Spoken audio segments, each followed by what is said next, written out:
এই প্রবাসীদের এক একটা টাকা এমনি ঘামের মধ্যে ভিজা, ঘামে ভিজা। এই পরিমাণ কষ্টের টাকা, প্রবাসীর টাকা।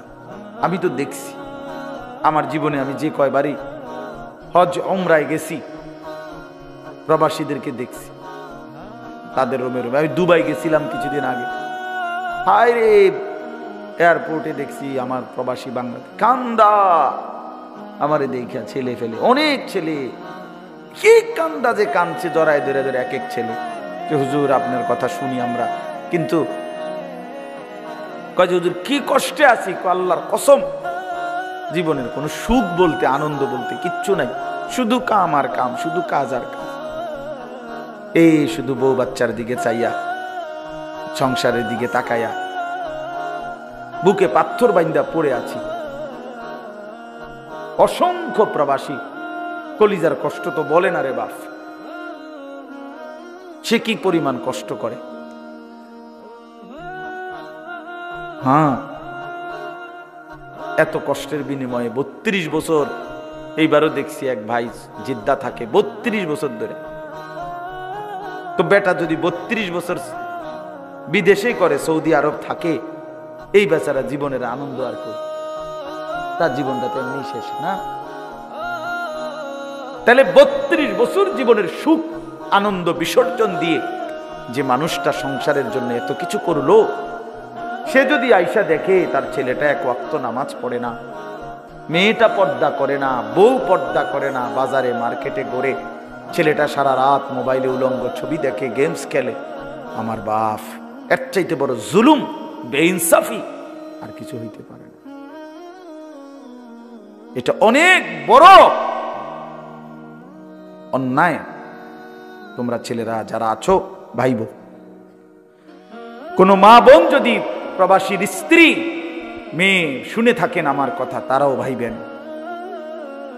আপনার স্বামী, আপনি যে পরিমাণ বেপরদিগি করেন, আপনি মনে করতেছেন আপনি ধনির দুলালি, না, আপনার স্বামীর এক একটা টাকা প্রবাস থেকে যা পাঠায়, এটা ঘামে ভিজা ভিজা, এটার পিছনে 14 ঘন্টা ডিউটি, 12 ঘন্টা ডিউটি, 16 ঘন্টা ডিউটি করে, 16 ঘন্টা 12 ঘন্টা ডিউটি করে। আমরার মতো এসব ফাঁকিবাজি ডিউটি আমাদের দেশের মতো একটা সেকেন্ডে এদিক সেদিক হলে কারামা, মানে জরিমানা। এই জন্য ভাই আমার, বন্ধু আমার, মনের আবেগে এই কথাগুলো বলে ফেললাম লম্বা করে। বলতেছিলাম এই কথাটা যে কোরআন এবং আমাদের প্রিয় নবী সাল্লাল্লাহু আলাইহি সাল্লাম জীবনের কোনো কিছু বলা থেকে বাদ দেন নাই, সব বলেছেন। আমাদের একটা সুন্দর ধর্ম, আমাদের একজন মহান আল্লাহ, আমাদের একজন শ্রেষ্ঠতম রাসূল, আমাদের একটা শ্রেষ্ঠ কিতাব, এত সৌন্দর্যময় 4টি নিয়ামত আমাদের কাছে থাকতে আমরা যদি নষ্ট হয়ে যাই, পথহারা হয়ে যাই, এটা আফসোস। আফসোস। আমাদের আল্লাহ তিনি সর্বশ্রেষ্ঠ, আমাদের নবী মুহাম্মদ সাল্লাল্লাহু আলাইহি সাল্লাম তিনি সর্বশ্রেষ্ঠ, আমাদের কিতাব কোরআন এটাও সর্বশ্রেষ্ঠ, আমাদের ধর্ম ইসলাম এটাও সর্বশ্রেষ্ঠ। তাহলে যার কাছে এই 4টি সর্বশ্রেষ্ঠ নিয়ামত যার কাছে আছে, সে চরিত্রহীন হবে কেন? প্রিয় ভাই বলো না, বাপ বলেন কিসের অভাবে 4 দোকানে আড্ডা দিয়া জীবন শেষ করে দিলেন? কি বুঝেন নাই? 60 বছরও আল্লাহ চেনেন নাই, 50 বছরেও মালিক চেনেন নাই, 50 বছরেও রাসূলের কদর বুঝেন নাই, আখিরাতের কথা মনে পড়ে নাই, 60 বছরেও নাচ গান টেলিভিশন চা দোকানে বসে বসে দেখেন, বিড়ি সিগারেট খান, কথায় কথায় গালি দেন, 50 বছর পর আইসা সুদ খান, কিস্তি লন, আর নাফরমান হারামখোর, ফিরবা কোন দিন? ফিরবা কোন দিন? মরবা কোন দিন? কবরে যাইবা কোন দিন বাপ? এই বাপ বলো না বাপ, তুমি ফিরবা কোন দিন? 60 বছরও সময় হয় নাই, 50 বছরও সময় হয় নাই। বলো ছেলেরা, বাবা এই ছেলেরা, তোমরা যারা একটা বছর কোনোদিন ফজরের নামাজ পড়ো নাই, আর কতদিন পরে তোমার সময় হবে বাপ? বলো, আমার সন্তানরা বলো, আমার ছেলেরা বলো, আমার নওজোয়ান সাথী বলো, তুমি আমার সন্তান বলো ভাই। আমার বড় সন্তানের বয়স 16 বছর। আমি সেদিন মনে পড়ছে আমার ছেলে, আমার মেয়ে 15 বছর শেষ। আমারে ওই দিন একজনে বলছে, আর হুজুর আমার এরপরে মনে হয়েছে আমার বীর, আরে কি আমার ছেলের বয়স বলে 13 শেষ, বড় ছেলে। আমার এটা আমি জানতাম না, মানে আমার কাছে মনে হয়েছে আমি ঈদে ফোলাই না, অথচ আমার জিফুত বড় হয়ে গেছে।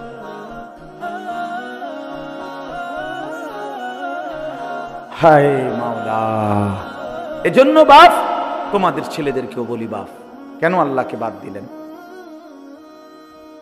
কেন আল্লাহর নাফরমানি করছো? তোমরা যারা এশার নামাজ পড়ো নাই আজকে, কেন পড়লা না? আমি তো দৌড়াই আইসে, কত ছেলে আমার সাথে এনে মুসাফা করতে চাইছে, আমি কারো চেহারার দিকেও তাকাইনি এই নামাজের আগে, কারণ আমি তাড়াতাড়ি উজু করে জামাত ধরতে হবে। কারণ আমি যদি হাত বাড়াই মুসাফা করতে, সব হুড়াহুড়ি লাগবে। একজনের দিকেও মাথা আলগি দিয়েও তাকাইছি। আমি দেখছি আমার গায়ে হাত দিছে কে কে, মানে মুসাফা করতে বললা হাত বাড়াইছে। এই এখন এশার নামাজের 8 টাইম, কারোর সাথে আমি হাত মিলাই। গরম পানি আনছে, বুঝি না গরম পানিরও সমানে, ঠান্ডা পানি দিয়ে উজু করছি, খালাস। তো নামাজ তো মাকসাদ। প্রিয় ভাই আমার, তো তোমরা তো সবাই নিয়ত করছিলা।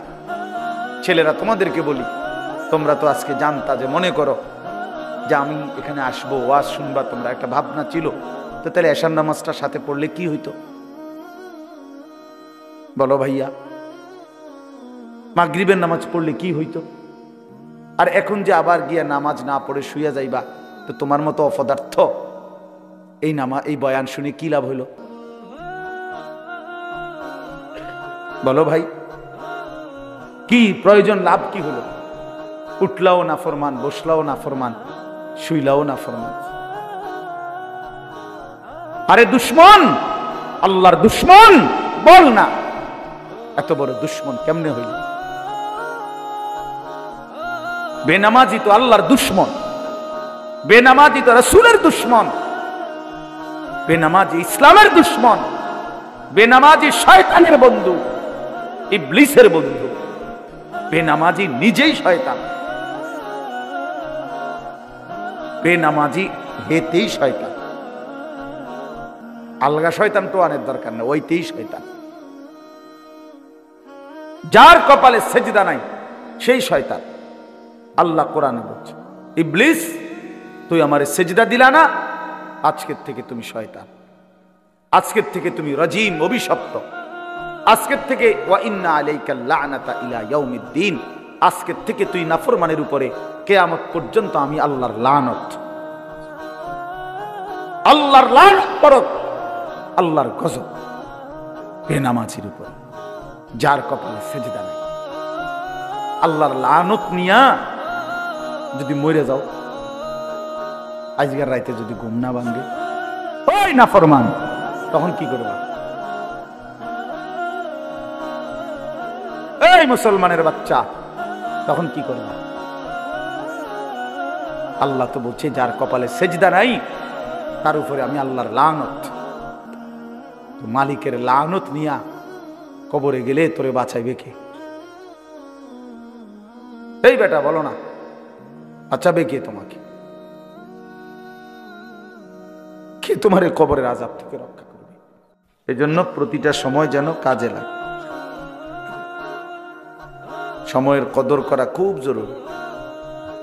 ইমাম শাফিঈ রাহমাতুল্লাহি আলাইহি বলছেন, আল ওয়াক্তু সাইফুন, সময় হচ্ছে তরবারির মতো, ইনলাম তাকতাহু কাতাআকা, তুমি যদি সময়কে না কাটো তো সময় তোমাকে কেটে ফেলবে।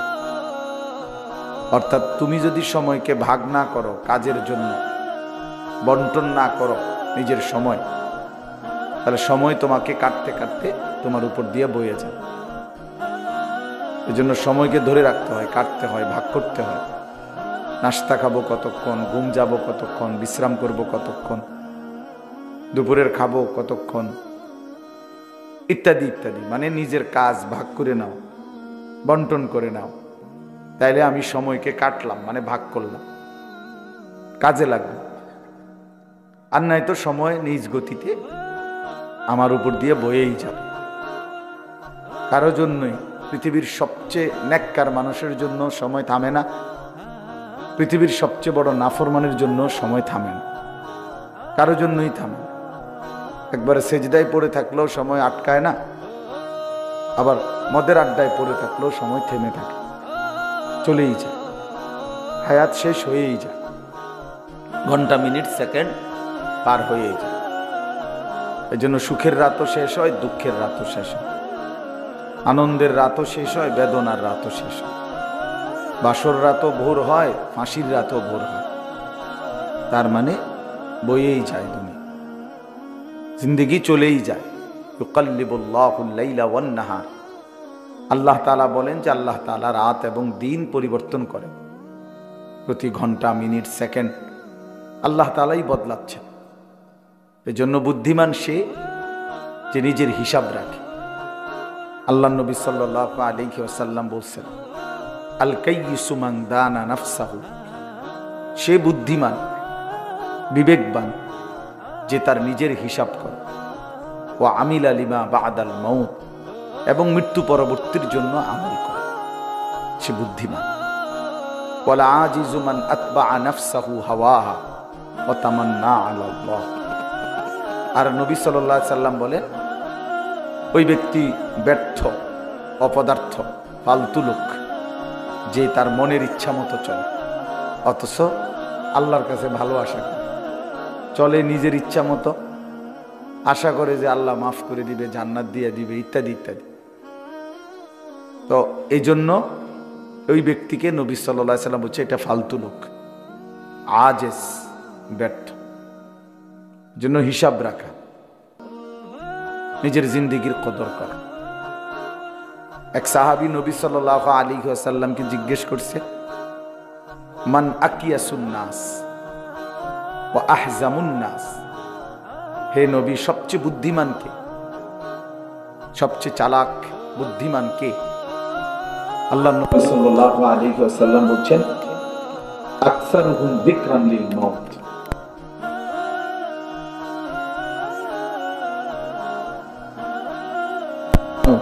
এবং যে বেশি বেশি মৃত্যুর জন্য প্রস্তুতি গ্রহণ করে, প্রস্তুতি গ্রহণ করে।